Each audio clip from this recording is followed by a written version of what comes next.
söhbət eləyirik.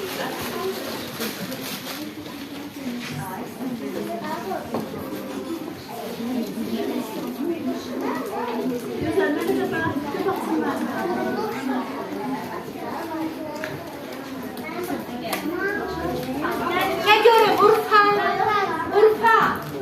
Nedir keş yeri? Geldim bir defa geldim şöyle. Geziyorum Urfa. Hangi yer?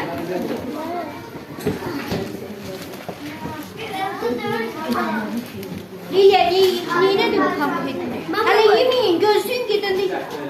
Şahlatı burada tutsun. Şöyle yemeğini düzeldir.